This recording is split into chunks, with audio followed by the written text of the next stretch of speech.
Reporting is ordered, sir. You awake? Sorta.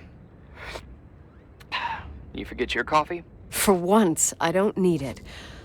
I gotta talk to you about something. Okay.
Here I am.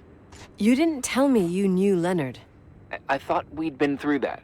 Let me finish. I spent the night going through his stuff, and I want to know what you think. About what? You obviously know more about this place than I do. About what went on here, since I left at least. Ooh, what do you mean, you went through his stuff? What are you looking for? Someone calls me and says Rachel is alive. Then a lipstick appears out of nowhere. It feels like something weird's going on. Rachel is dead. That's what everyone says. But maybe the story deserves a second pass. There are too many gray areas. Look, the storm is dying down. You'll be able to leave soon and go back to your life. And you can forget about the whole thing, like you did 10 years ago. What do you care about this old business? It's not worth losing sleep over just to play detective. I'm not busy at the moment. I want to follow my instinct. Haven't done it in so long, and it feels like things don't add up here. Okay, let me hear what you're thinking. If there's one thing Leonard taught me, it's that you gotta listen to what's buzzing in your head. First, it might just be a confusing noise, but if you connect the dots, then it starts making sense. And right now, I've got a beehive in my head. All right, let's go hunt some bees then.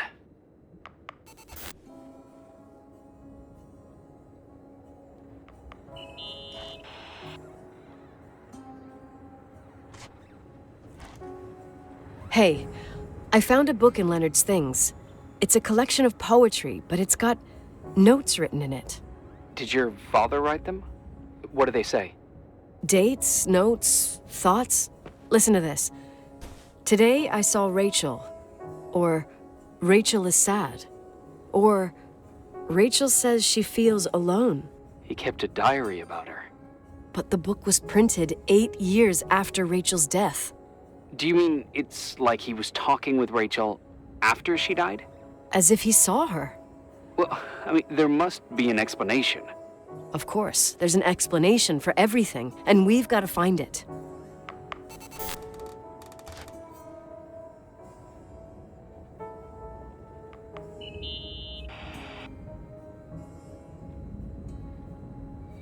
You know, I can't stop thinking about Rachel's father. Reverend Foster. He was a very strict man. Harsh, even for pastor standards. He and Leonard spent hours debating the nature of reality, the universe, and God. Well, opposites often attract. Do you ever see him? Rarely. He gives a service once in a while.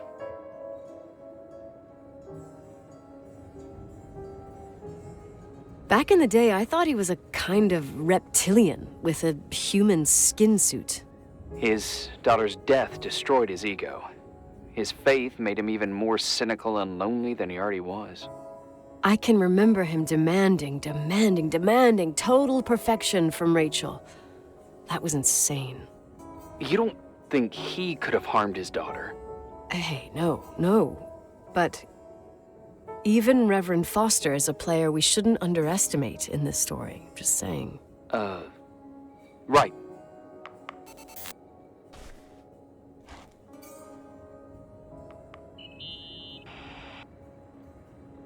Remember the lipstick I found downstairs? Yep, you made a big deal about it. It doesn't smell. Should it? After they've been open for a while, lipsticks smell really bad. Maybe there's been other women. I mean... Yeah, sure. Leonard ruined his life over a 16-year-old, became a recluse, lost everything, and in the meantime, he supposedly had another lover, maybe even two. Could the cold have preserved it? Possibly. Anything else?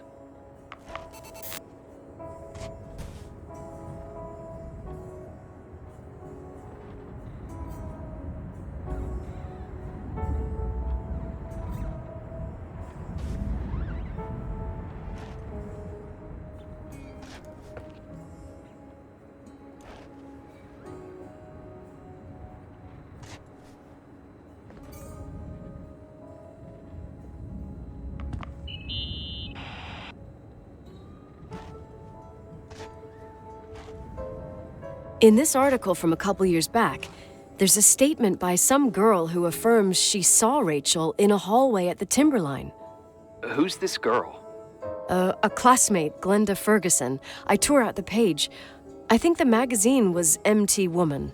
Nicole. That's a gossip magazine. They would sell their mother, even their cousins and nephews, just for a bunch of new readers.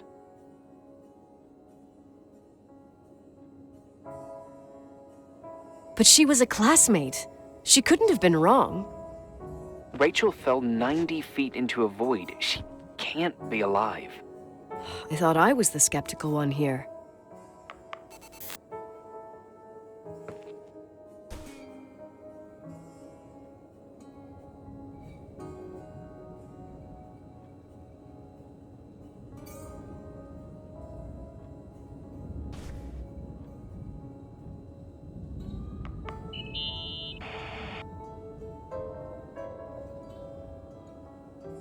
So, listen to this.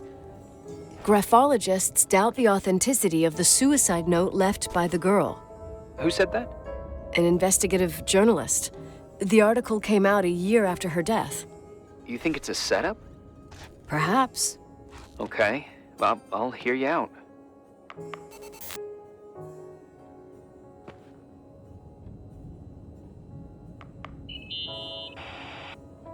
I found a copy of the local paper, dated December 29th, 1981, the day that the body was discovered. According to the forensics report, Rachel had been dead for days. She was 9 weeks pregnant. Yeah, that was the official version. Okay, I'd say that's enough.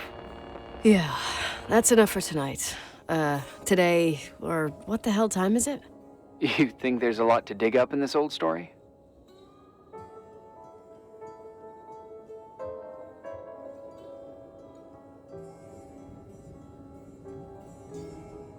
Maybe, maybe not. Until I know exactly what happened. Any objections? You don't need my approval. Good job. You're getting the hang of it. But sometimes it's better to leave the skeletons in the closet. Once they come out, you never know what they'll have to say. It's a risk I already considered. I can handle it.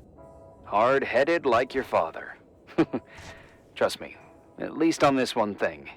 Go to bed. You need it. Agent Crawford, this bit of advice. I'll follow it to the T.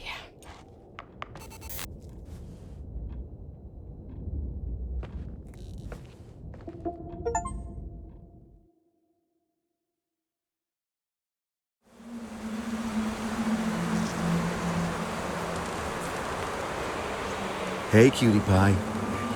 How are you? Daddy? Daddy, is that you?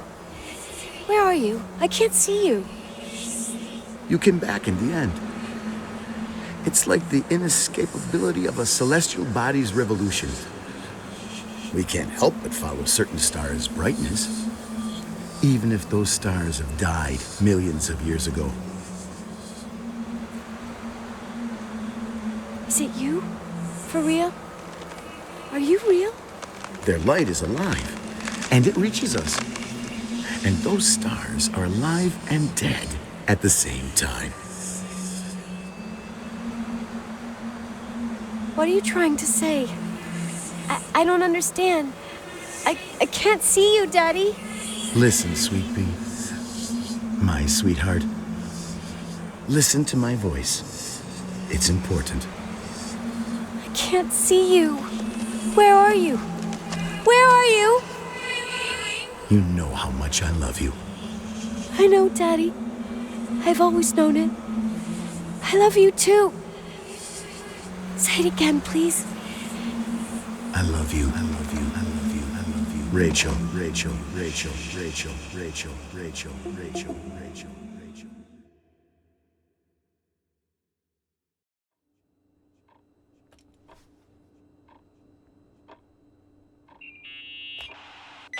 Morning. Am I interrupting? I was eating steak and potatoes, cheesecake, strawberry shake, and a frothy cappuccino, Italian style. So the usual frozen beans. Half a serving. The other half ended up in the trash. I did find something. Some tapes that were found in the main office. In truth, I shouldn't even have taken them. Oh, so what'd you find, Billy the Kid? Well, I don't think it's anything useful. Wait, where did I put them? What? The pliers, so I can pry the words out of your mouth. Oh, sure. Okay. It's VHS of the behind the scenes of a TV broadcast, but it's all bullshit just to attract an audience. Trust me Jesus, you can be really long-winded. Yeah, you're right. Sorry. They're tapes about haunted hotels, weird and mysterious stories, stuff kids like, with these guys who call themselves ghost hunters. Ghost hunters? Did they hear about the old farting ghost? I'm not sure, but they went on a tour of old buildings in the county, and they stopped by the Timberline, too. Whatever, let me hear it. Okay, but I'm warning you, it's kinda... Well, listen for yourself. Okay, the lights look good. How about the headphones? Don't know, there's like a buzzing noise. Listen. Yeah, true. Well, the German ones were better. We are about to enter a nightmare hotel. A place full of deceit and secrecy where terrible lies were played out. Nah, I don't like that. I'll do it again later. Oh, the room with the fireplace isn't bad. Okay. Spare me the kitchen. I wouldn't know what the hell to say. Fireplace okay, kitchen no. Stan, where'd you leave all the gear? Room 1. I stuck a piece of tape on the door. I didn't get that. What room? I got a buzz in the headset. Damn microphones. 117. Danny, what's that stuff in camera? It's giving off a glare and burns out the frame. I told you no tricks. What tricks? I didn't use anything. Stop fucking around, Danny. I told you I didn't rig anything. I saw it too. It's a mirror, isn't it? Huh? It looked like the reflection on a mirror. What'd you smoke this morning? What the fuck are you two up to? Cut the crap. You're freaking me Holy shit, there it is! There it is! Where? I saw it. It's just up there. It's like a light, like a door that opens. I swear Dad! Stop touching me or you'll give me a heart attack. What are you talking about? I'm like over here. Fuck, I felt someone touch me. Are you kidding? That's it? Yep, the tape's damaged. Too damp. Well, I'd say fucking typical. How ladylike.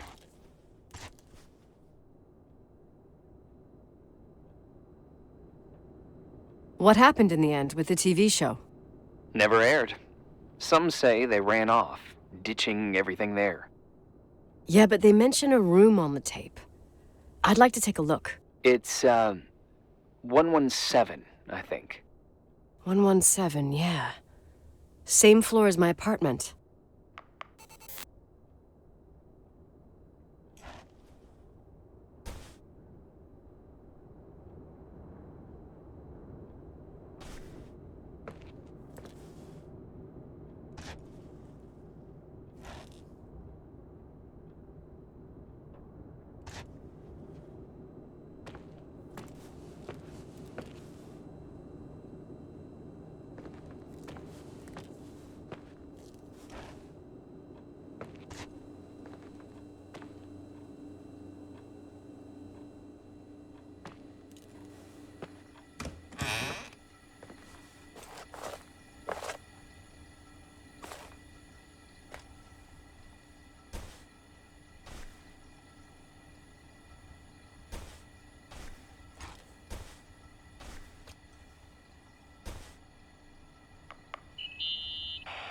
Leonard's relatives are pissed with me because I didn't go to his funeral.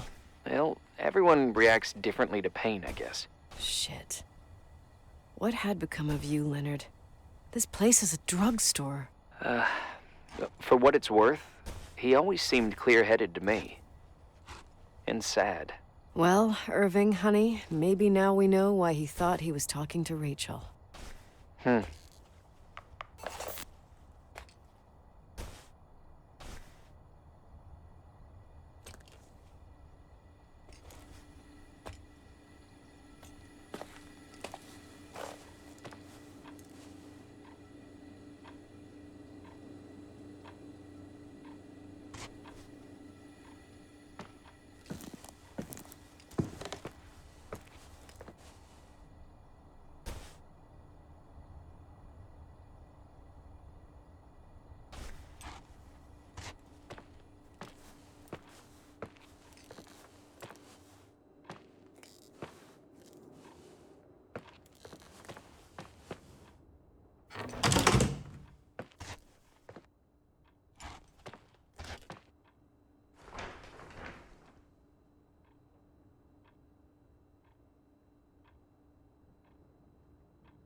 Hey, I found the room.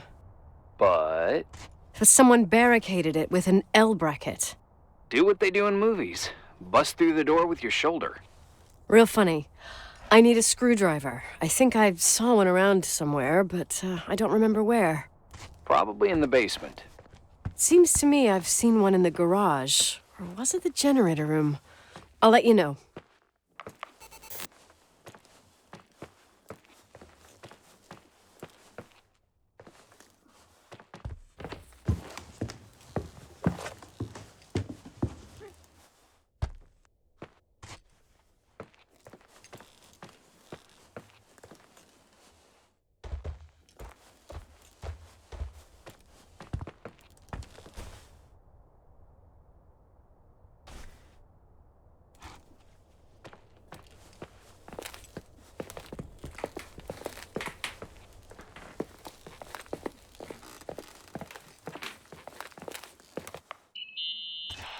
Hey, found the screwdriver?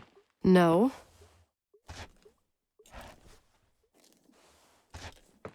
I keep thinking about those guys, the ghost hunters.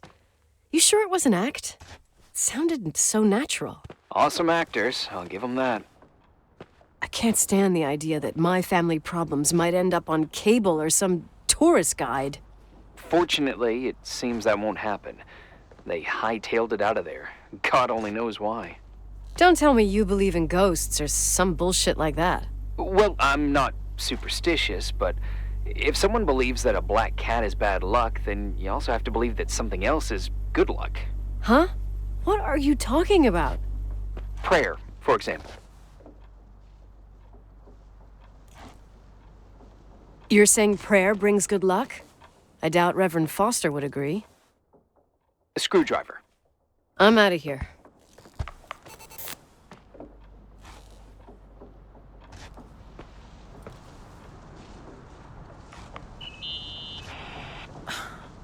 The office is a mess.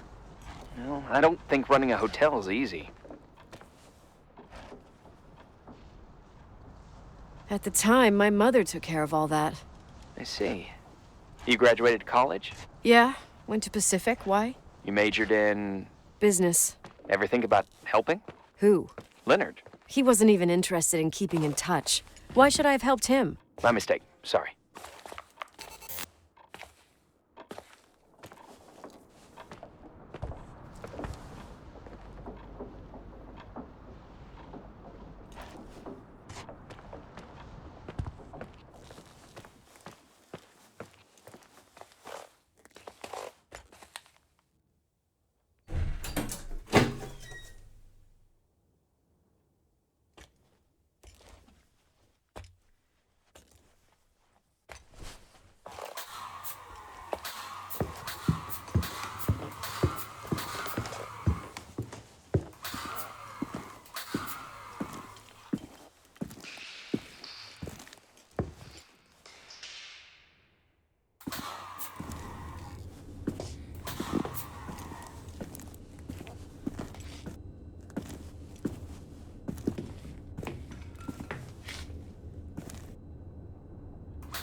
Found anything interesting? Leonard's motorcycle is one of those things that I should maybe take before the sale. Oh, I love bikes. What's the make? It's a Sioux 400 single-cylinder two-stroke. Wow. You seem to know what you're talking about. Leonard and I took it apart and put it back together like 200 times, I think. You should keep it as a keepsake. I spent the last 10 years trying to eliminate every possible memory, and now I'm supposed to keep one that even requires me paying insurance? Well, doesn't sound so bad. Insurance on memories. I think I'll sell it to some collector. If you want, I know a few in Livingston. Oh, thanks. No sweat. I'm going. Later.